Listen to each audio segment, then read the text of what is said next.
po, Diyos ko po, anong tama na po, ang lakas po, inang, inang.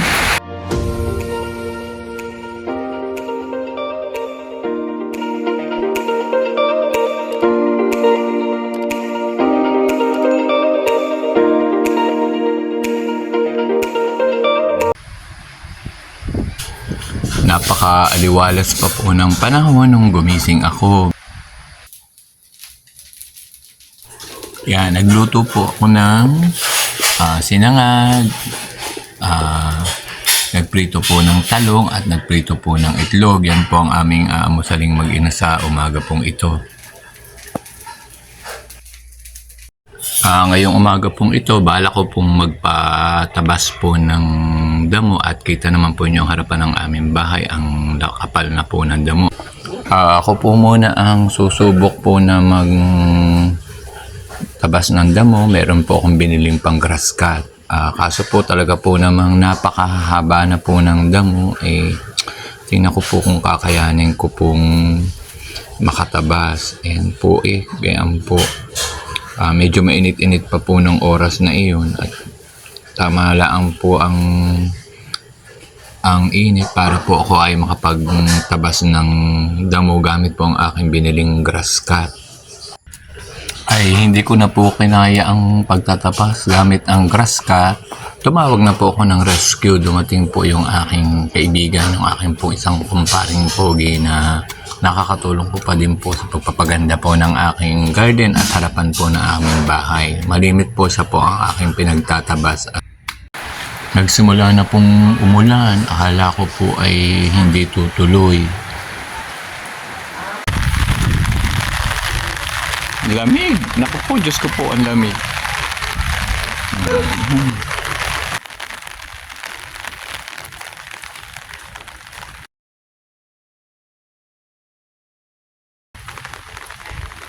Tayo muna, baka ako'y madulas. Diyos ko po. Yan po, tinabasan. Talaga po ang aming puro damo. Yan, tagiliran ng bahay. Yan, ganda. Ganda na, Sus na. Very nice. Ari pare, ating ilalagay na din sa tabi. Pare ko, hindi ka ako magdugo. Sunod pa. Unti-unti na pong lumalakas ang ulan kaya tumigil na po muna kami ng aming ginagawa. Pinatigil ko na po muna ang kumpare ko ng pagtatabas at pabilis po ng pabilis ang ulan.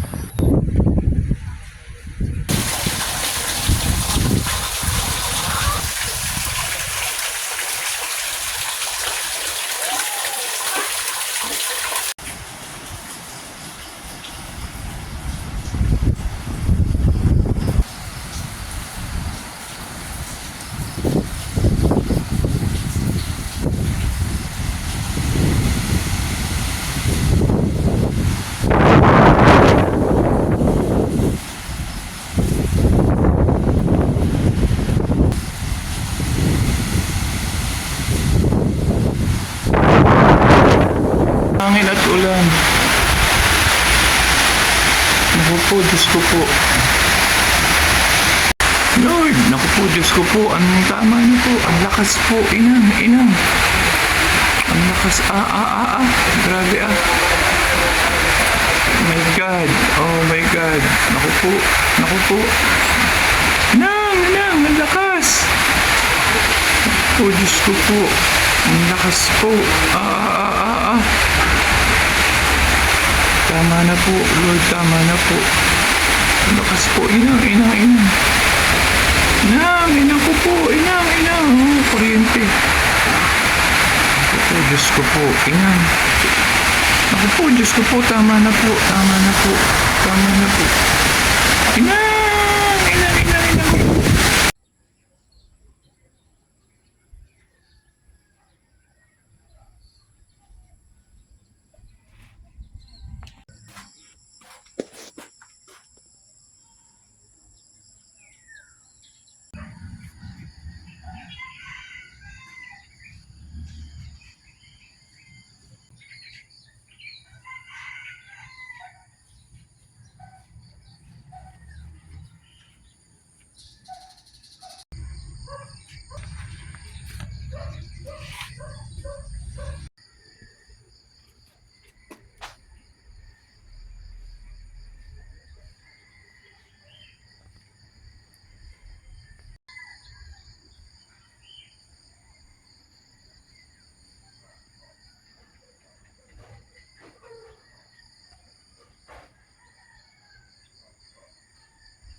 Ayan po.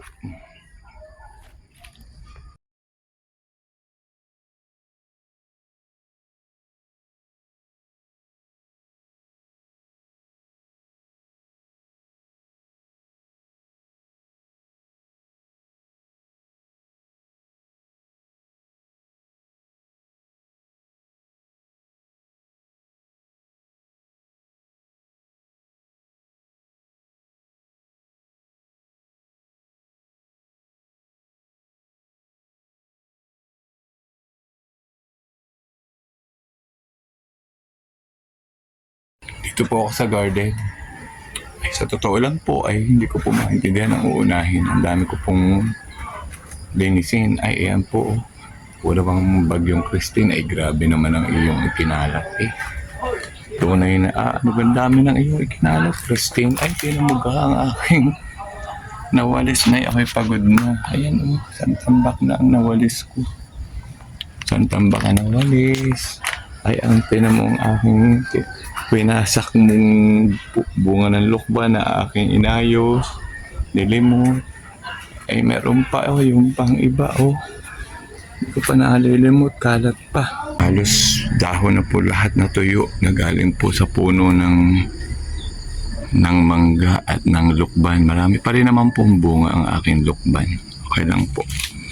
So, ganun po talaga ang ating pong kapalaran pag po may bagyo.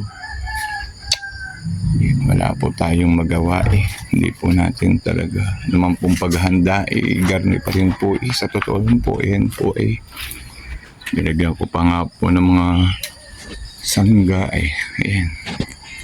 Tingnan po naman po anong nangyari. Lagas po. Halos winasak po. Ganun po. Napakatindi po ng bagyong Are. Opo, si Jollibee po winasak na rin Yan po ang aking si... Naku, Jollibee, pasensya ka na.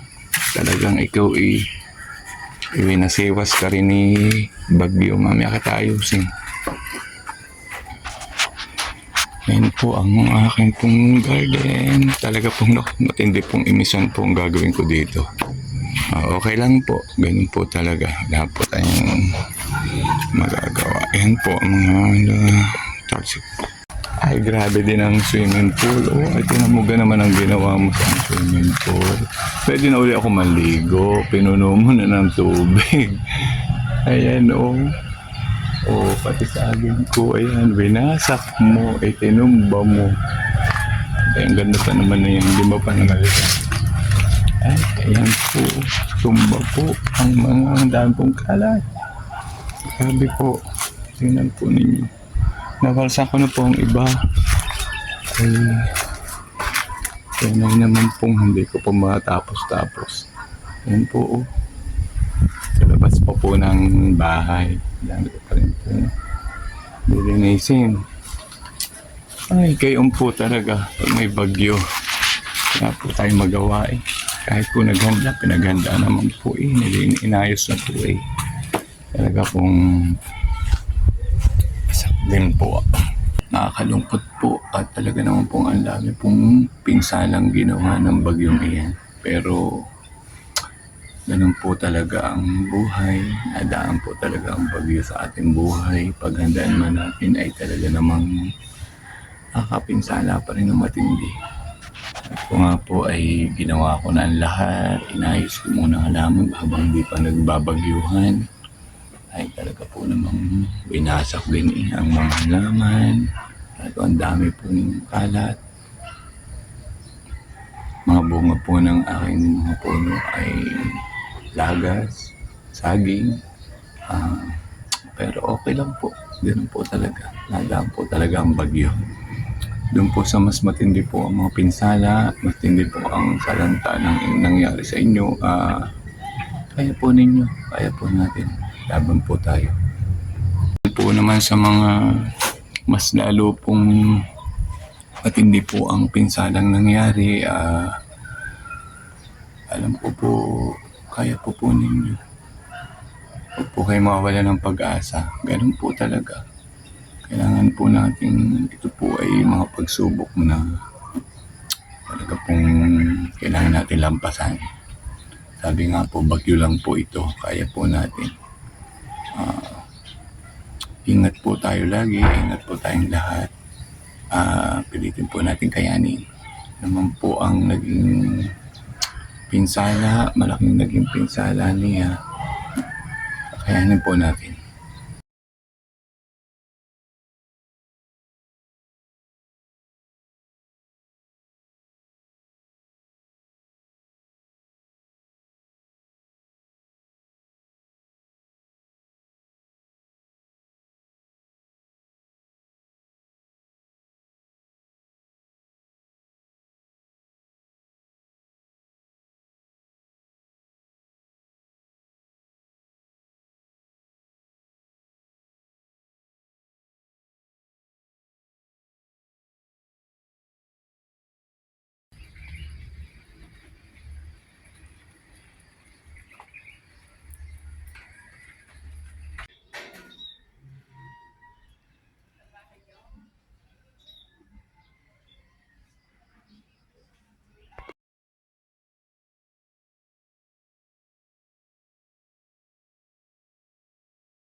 Tapos na ang bagyo, kaya umpisa na po uli nating mag-ayos ng ating paligid.